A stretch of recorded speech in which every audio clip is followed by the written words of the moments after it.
Buenos días, hermanos, el Señor le bendiga. Apocalipsis 11, la medición del templo, el testimonio de los dos testigos. Veremos su muerte, resurrección y ascensión, también el terremoto, el tercer ay, la séptima trompeta que introduce el reino de Cristo y el hacimiento de gracias de los 24 ancianos. Este capítulo 11 es un resumen compendioso y a la vez una introducción de las profecías más detalladas acerca de los eventos futuros de los capítulos 12 al 20. Por eso hallamos alusiones anticipadas a las profecías subsecuentes, con detalles en los siguientes capítulos. Algunos de los comentaristas, como por ejemplo Matthew Henry, dicen que este pasaje es profético de la medición del templo, de medir, y parece referirse a la visión de Ezequiel. El designio de esta medición parece ser la preservación de la iglesia en tiempos de peligro público. Otros creen que es para el juicio de la iglesia y otros para la reforma de la iglesia. Son algunas de las posturas. Los adoradores deben ser medidos o contados si hacen de la gloria de Dios su finalidad y de su palabra su regla en todos sus actos de adoración. Los del atrio externo adoran de manera falsa o con corazones no afectos y serán contados con los enemigos, los paganos, las naciones. Dios tendrá un templo y altar en el mundo hasta el final del tiempo. Él mira estrictamente a su templo. La ciudad santa, la iglesia visible está siendo pisoteada en este pasaje. Está llena de idólatras, infieles e hipócritas. Pero las desolaciones de la iglesia son limitadas y será librada de sus problemas. Así que arranquemos con Apocalipsis 11, los dos testigos, verso 1. Entonces me fue dada, o me dieron, una caña o vara, semejante a una vara de medir, y se me dijo, levántate y mide el templo de Dios, y el altar, y a los que adoran en él. O sea, cuenta el número de los adoradores. Aquí la caña representa el canón de la Escritura, la vara de medida de la iglesia, nuestra regla de fe. Esta habla, y me dijo, la traducción literal es me fue dada una caña diciendo que decía. Así lo usa en el 16:7. El altar se personifica. El Espíritu habla en el canón de la Escritura. La palabra canón se deriva del hebreo cané, una caña, vocablo aquí usado también. Y Juan fue quien terminó el canón con Apocalipsis. Así entendieron también Victoriano, Anquiras y Vitringa, comentaristas. Semejante a una vara, dice, a saber, derecha, recta, con la vara de hierro que menciona en el 2:27, inflexible, que destruye todo error y que no puede ser quebrantada. Hebreos 1:8 utiliza en el griego vara de rectitud. Esto se dice para que no se piense que es una vara meneada por el viento. Verso 2. Pero el patio que está fuera del templo, déjalo aparte, y no lo midas, porque ha sido entregado a los gentiles, o sea, a las naciones paganas, y ellos hollarán o pisotearán la ciudad santa 42 meses. Aquí patio de afuera, todo lo de afuera, todo menos el lugar santo, no lo midas. El pronombre es enfático, no ha de ser medido, échalo fuera, como profanado, es dado por la orden de Dios a los gentiles. En sentido más amplio significa los tiempos de los gentiles, cuando Jerusalén será hollada o pisoteada por las gentes, las naciones paganas. Como también nos ayuda a entenderlo Lucas 21:24, donde se usa la misma palabra griega, pateín, donde obtenemos la palabra pisotear o pata, pies, ¿verdad? 42 meses, Lucas 3:5, nos ayuda también a entender esto. El mismo plazo de Daniel, tiempo y tiempos y la mitad de un tiempo, en Lucas 12:14. Los rebeldes decididos en contra de la luz se regocijan como un hecho feliz cuando pueden silenciar, alejar o destruir a los siervos fieles de Cristo, cuya doctrina y conducta los atormenta. No parece que el periodo haya expirado aún, y los testigos no están en el presente expuestos a soportar tales sufrimientos externos tan terribles como en las épocas anteriores, pero tales cosas pueden volver a pasar, y hay abundante causa para profetizar vestidos con cilicio o de silicio, por cuenta del estado de la religión. El estado deprimido del cristianismo verdadero puede relacionarse solo con la iglesia occidental. Verso 3. Y daré a mis 2 testigos que profeticen por 1260 días, vestidos de cilicio o vestidos de saco o de arpillera. Y dice aquí daré, dando a entender autoridad o la orden a mis 2 testigos, los 2 testigos míos. El artículo denota que eran bien conocidos, al menos a Juan.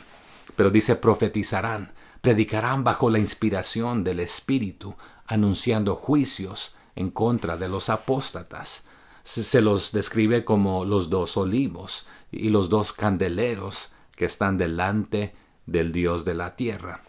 La referencia también es allá en Zacarías 4.3 y 4.12, donde se significa 2 individuos, Josué y Zorobabel, que sirvieron a la iglesia judaica, así como los 2 olivos que se vaciaron de su aceite para llenar el depósito del candelero.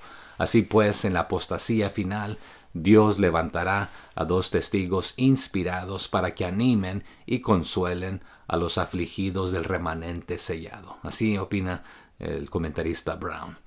Como son 2 los candeleros aquí mencionados y uno solo en Zacarías. Verso 4. Estos testigos son los 2 olivos y los 2 candeleros que están en pie delante del Dios de la tierra. El comentarista Brown también interpreta que podrán significar la iglesia doble, la iglesia judaica y la iglesia gentil, representada por los 2 testigos, así como en el capítulo 7 se describe primero a los sellados de Israel, luego a los de todas las naciones.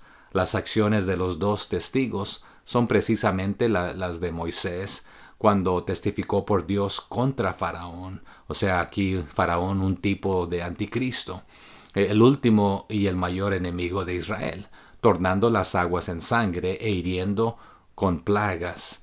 Y las de Elías, testigo de Dios durante una apostasía de Israel casi universal, restando los 70,000, sin embargo, como los 144,000 sellados de Zacarías, que también Zacarías 7:4 nos ayuda a entender, que por su palabra hizo que el fuego devorara al enemigo y cerró los cielos para que no lloviera por 3 años y 6 meses.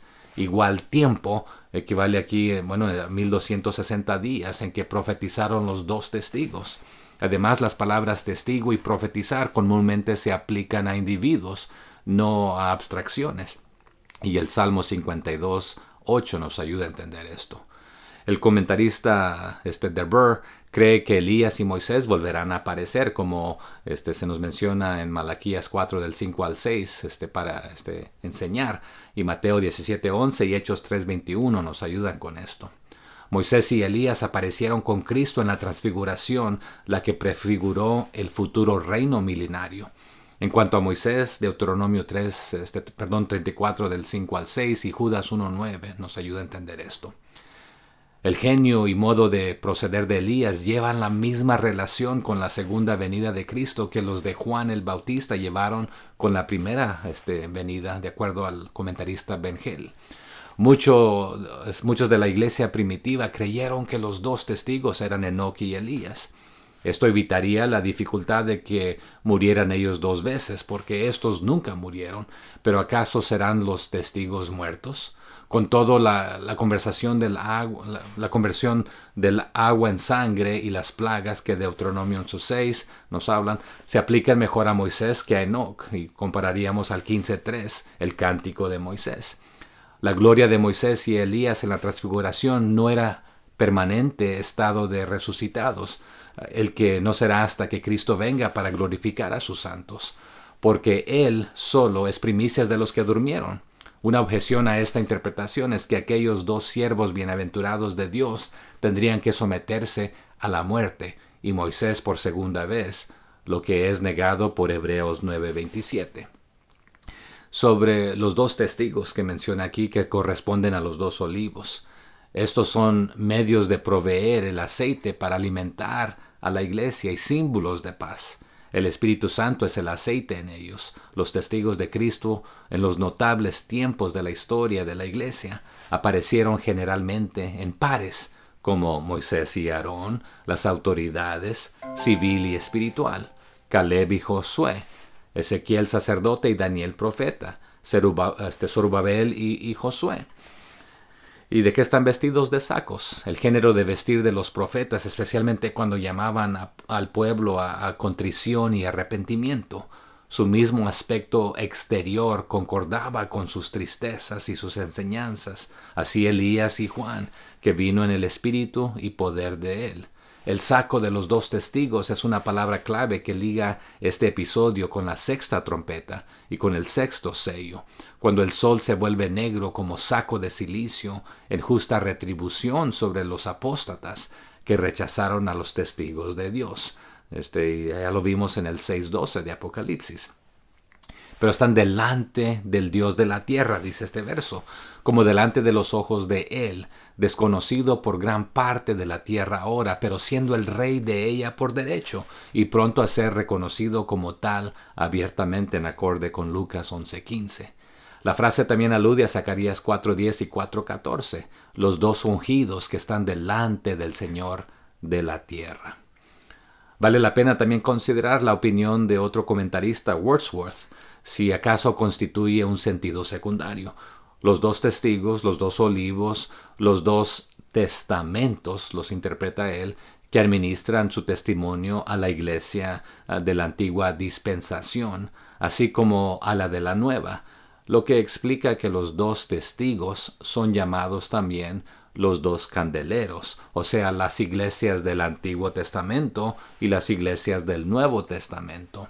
El candelero en Zacarías 4 es uno solo, como entonces había una sola iglesia, la judaica.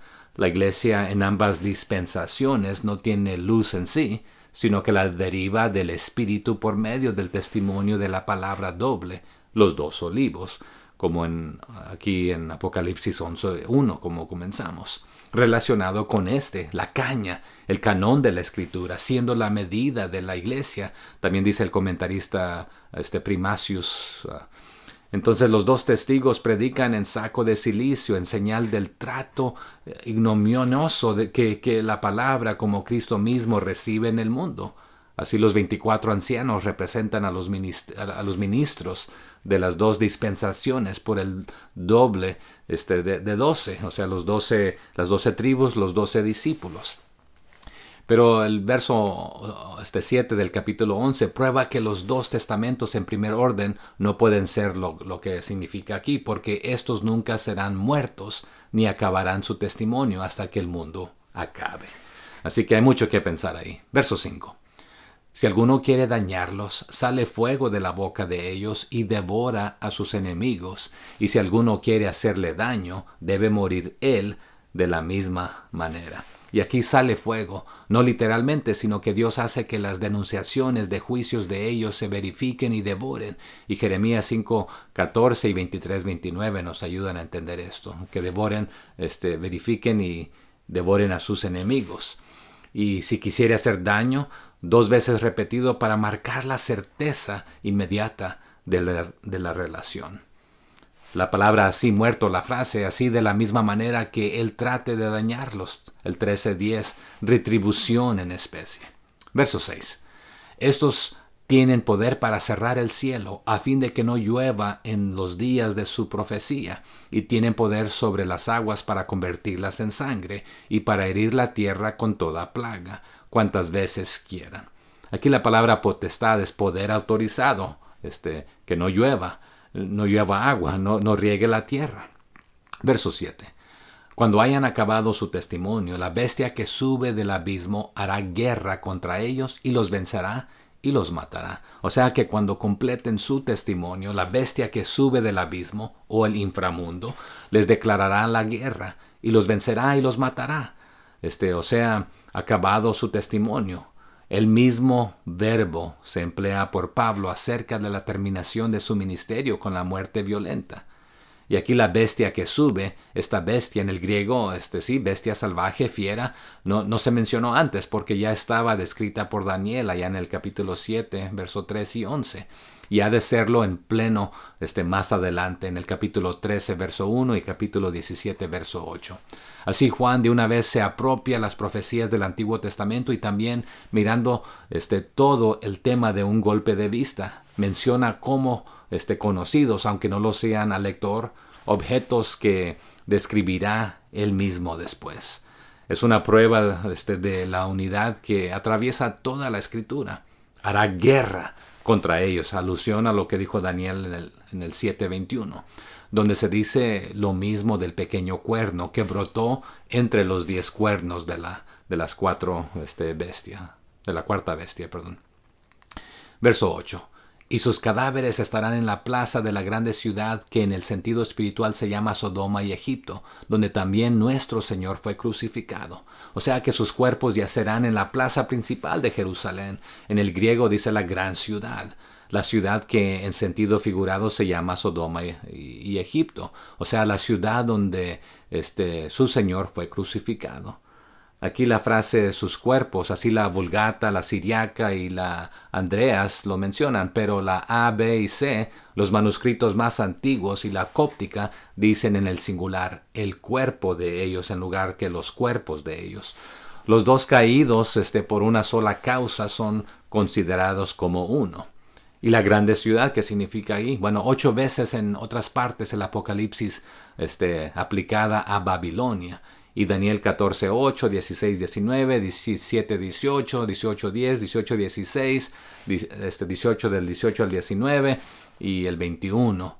El 21:10 no es excepción, referente a la Nueva Jerusalén, pues los manuscritos más antiguos omiten las palabras anexas. La grande debe tener pues una referencia anticipada a la Babilonia mística.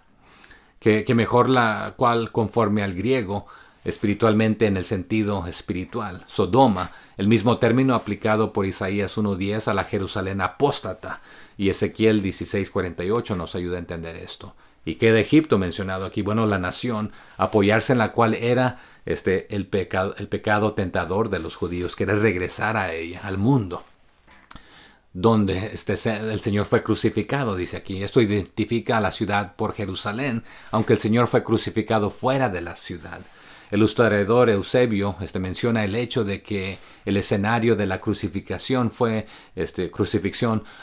incluido dentro de la ciudad por Constantino. Así lo será también probablemente en la fecha cuando los dos testigos sean muertos. Verso 9.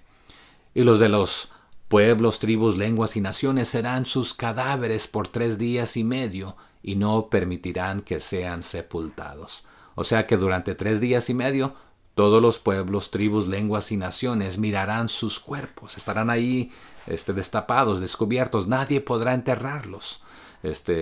Y aquí en el griego dice algunos de los pueblos y linajes. Así es el orden del griego. Linajes en el griego. Tribus. Todos salvos los elegidos. Por eso no se dice los pueblos, sino algunos de los pueblos. O bien la idea partitiva puede referirse a individuos de las naciones, etc., que entonces hayan de tener la posesión de Palestina y Jerusalén. Verso 10. Y los moradores de la tierra se regocijarán sobre ellos y se alegrarán, y se enviarán regalos unos a otros, porque estos 2 profetas habían atormentado a los moradores de la tierra. O sea que todas las personas que pertenecen a este mundo se regocijarán con ellos y se darán regalos unos a otros para celebrar la muerte de los 2 profetas que los habían atormentado. Aquí la frase los moradores, los que pertenecen a la tierra, a las naciones, como ciudadanos de ella, no al cielo. Y así lo entendemos en otros pasajes. Pero ¿qué dice? Se gozarán. Así dicen varios escritos.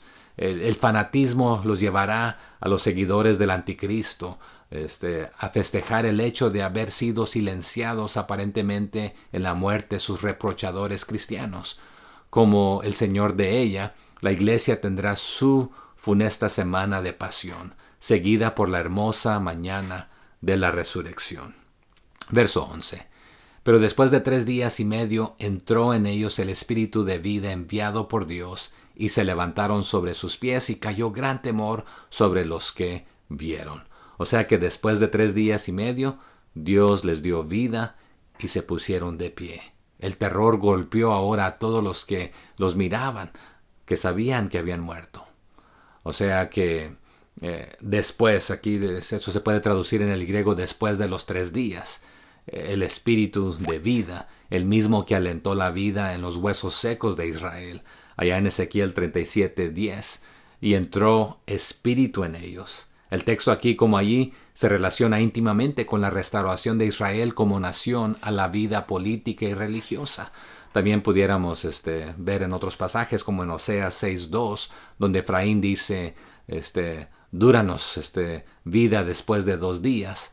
Al tercer día nos resucitará y viviremos delante de él. O sea que se alzaron sobre sus pies, las palabras idénticas de Ezequiel 37:10, lo que prueba que la alusión es la resurrección de Israel, en contraste con los tiempos de los gentiles, cuando es hollada la santa ciudad pisoteada. Y la frase de gran temor, como el que cayó sobre los soldados que guardaban la tumba de Cristo cuando resucitó allá en Mateo 28:4, cuando hubo también gran terremoto. Verso 12. Y oyeron una gran voz del cielo que les decía, subid acá, y subieron al cielo en una nube, y sus enemigos los vieron. O sea que entonces una gran voz del cielo llamó a los 2 profetas. Subid acá, suban. Y subieron al cielo, hablando en plural, y subieron en una nube mientras sus enemigos observaban. Otros escritos dice oyeron así. El AC y la Vulgata lo dicen así. Pero la B y la cóptica, los escritos, también la siriaca y la Andreas dicen oí en una nube. En el griego dice en la nube, lo que puede ser plenamente la expresión por lo que bien conocemos, como solemos decir, las nubes. Verso 13.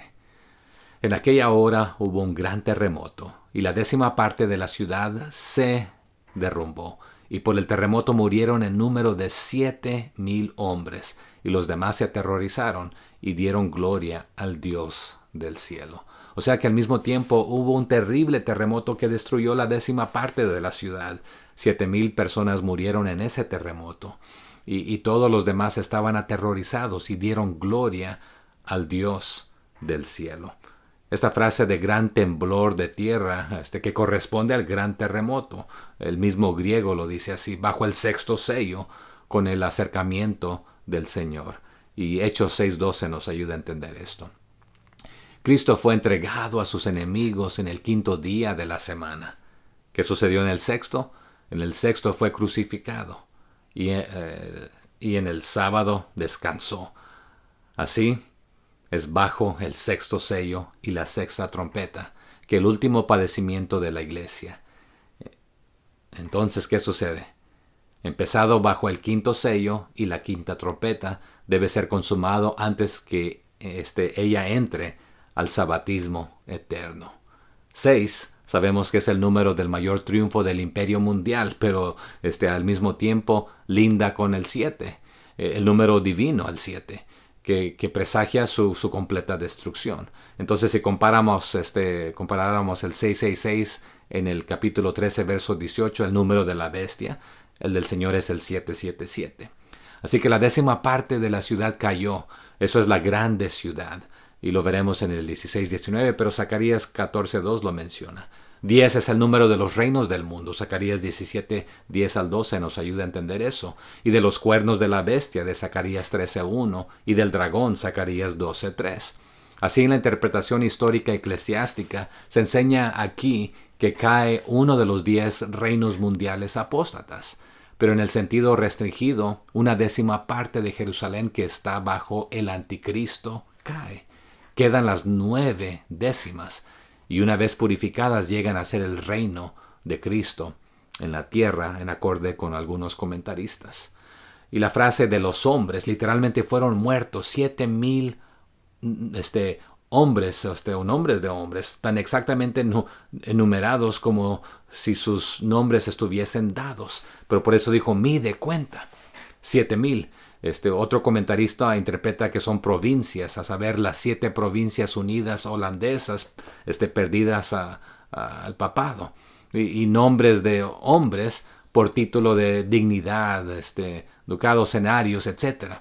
Antes 7,000 combina los dos místicos números perfectos y comprensivos, 7 y 1000, lo que denota la plena y completa destrucción de los impenitentes, interpretan otros.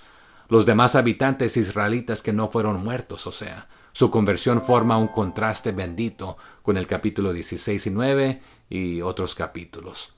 Y pudiéramos hablar más de Zacarías aquí también, pero continuamos en este aspecto.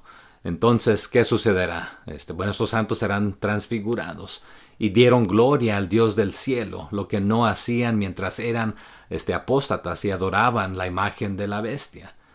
Y al Dios del cielo, los apóstatas de los últimos días son su pretendida iluminación científica. No reconocen poder celestial alguno, sino solamente las fuerzas naturales de la tierra que llegan ante su observación. El recogimiento al cielo por Dios, los dos testigos que tuvieron poder durante sus días en la tierra de cerrar el cielo para que no lloviera, en acorde con Zacarías 11:6. Constriñó a los enemigos de él y de ellos que lo habían presenciado, a reconocer al Dios del cielo como Dios también de la tierra, como Zacarías 11:4, como se declaró también ya en el 11:4 de este capítulo. Ser Dios de la tierra por medio de sus dos testigos, así ahora se comprueba ser Dios del cielo también. Antes que suene la séptima y última trompeta, se hace el habitual pedido de atención. Los santos y los ángeles del cielo saben que la diestra de nuestro Dios y Salvador manda en todo el mundo, pero las naciones salen con su propia ira al encuentro de la ira de Dios. Fue un tiempo en que Él estaba empezando a recompensar los servicios fieles y los sufrimientos de su pueblo, y sus enemigos están nerviosos con Dios, y así aumentan su culpa y apresuran su destrucción. Al abrirse el templo de Dios en el cielo, quizás se signifique que había más comunicación libre entre el cielo y la tierra. La oración y las alabanzas subían más libre y frecuentemente. Las gracias y las bendiciones descendían con más abundancia. Pero más bien parece referirse a la iglesia de Dios en la tierra. En el reino del anticristo se echó a un lado la ley de Dios y se la vació con tradiciones y decretos. Las escrituras estuvieron cerradas para la gente, pero ahora se ponen a la vista de todos. Como el arca, esto es un símbolo de la presencia de Dios que vuelve a su pueblo y su favor para con ellos en Jesucristo como la propiciación por sus pecados. La gran bendición que viene acompañada por providencias muy temibles. Y Dios respondió con cosas terribles de justicia a las oraciones presentadas en su santo templo, ahora abierto. Verso 14. El segundo ay pasó. He aquí, el tercer ay viene pronto. O sea que el segundo terror ya pasó, pero mirad, alertas, el tercer terror viene pronto. Entonces aquí el segundo ay, el de la sexta trompeta que vimos ahí en el capítulo 9, versos 12 al 21. Inclusive la profecía del capítulo 11, versos 1 al 13. Ay del mundo. Gozo para los fieles conforme se acerca su redención. El tercer ay vendrá pronto. No se menciona en detalle por el presente hasta que se dé un bosquejo de la historia del origen, padecimiento y fidelidad de la iglesia en tiempo de persecución y apostasía. En lugar de darse los detalles del tercer ay, se nota sumariamente la gran consumación, el hacimiento de gracias de los 24 ancianos en el cielo por el establecimiento del reino de Cristo en la tierra, juntamente con la destrucción de los que destruyeron la tierra.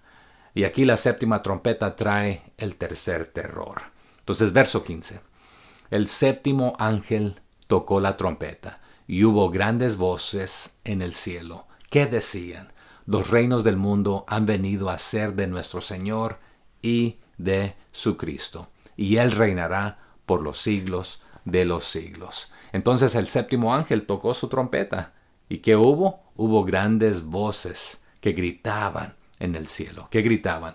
El mundo se ha convertido ahora en el reino de nuestro Señor y de su Cristo, o sea, y de su Mesías, y Él reinará por los siglos de los siglos. Aquí la frase tocó trompeta o tocó la trompeta, evidentemente el último sonido de la trompeta. 6 está cerca de 7, pero no lo alcanza, le cae corto.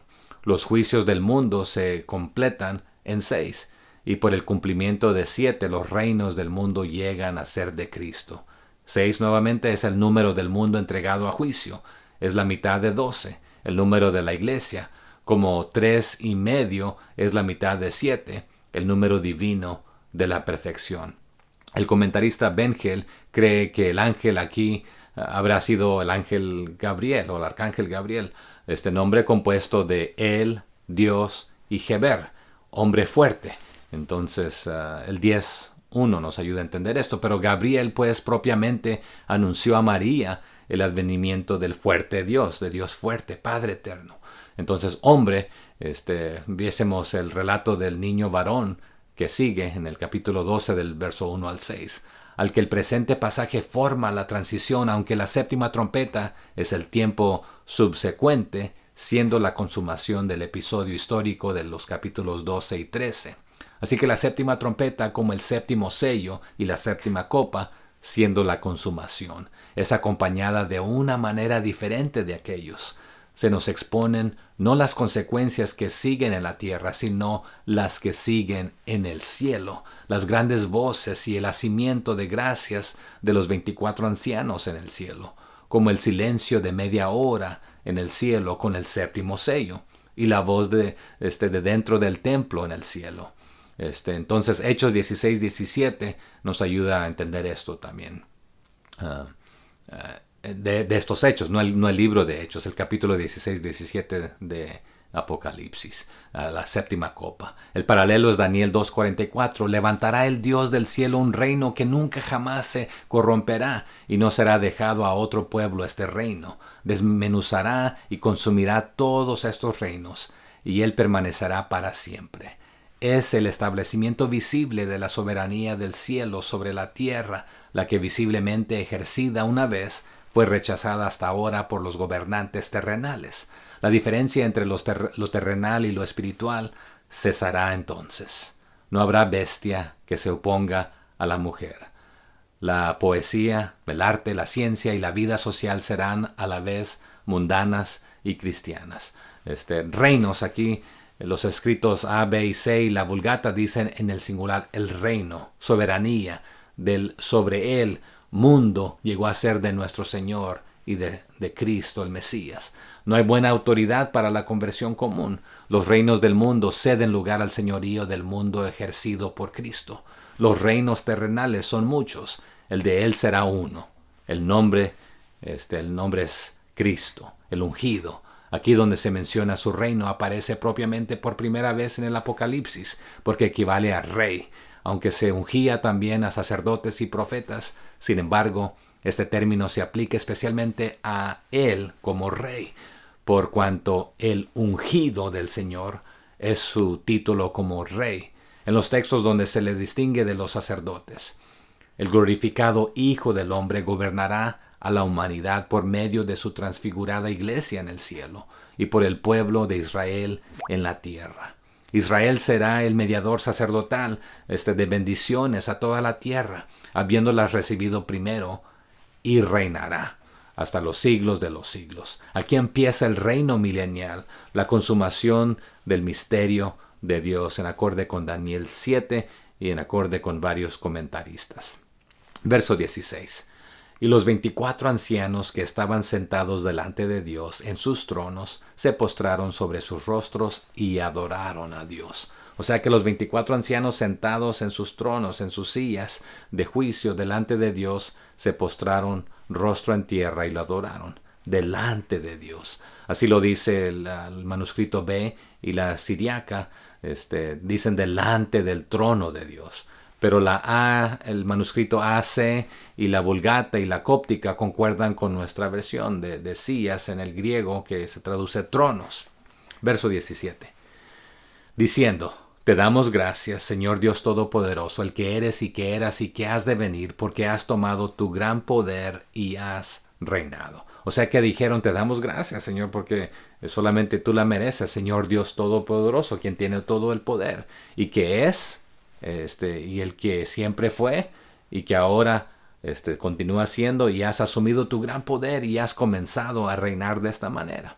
Y que le están dando gracias por la contestación a nuestras oraciones, allá como Daniel 6 del 10 al 11, que nos ayuda a entender esto. Destruyendo a los que destruyen la tierra, Daniel 11, 18. Preparando así el camino para el establecimiento del reino tuyo y de tus santos.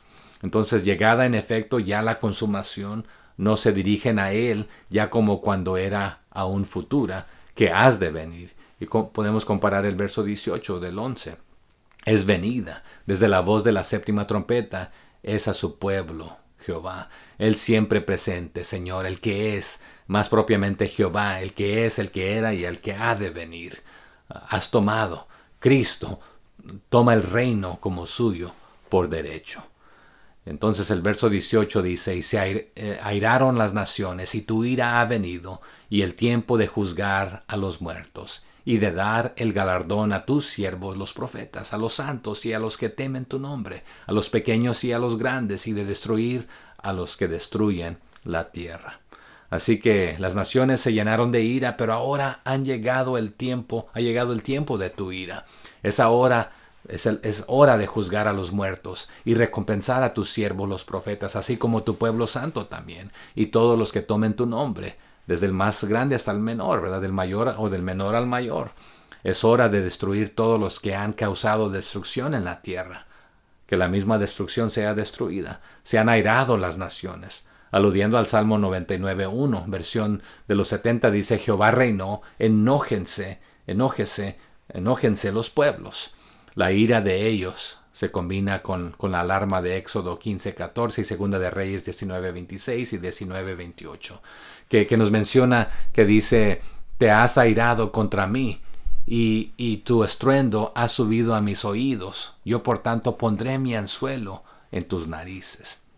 Cuán fútil es la impotente ira del hombre al lado la del omnipotente Dios. O sea, somos muertos, juzgados, lo que prueba que la séptima trompeta viene al fin de todas las cosas, cuando tendrá lugar el juicio sobre los enemigos de Cristo y la recompensa de sus santos.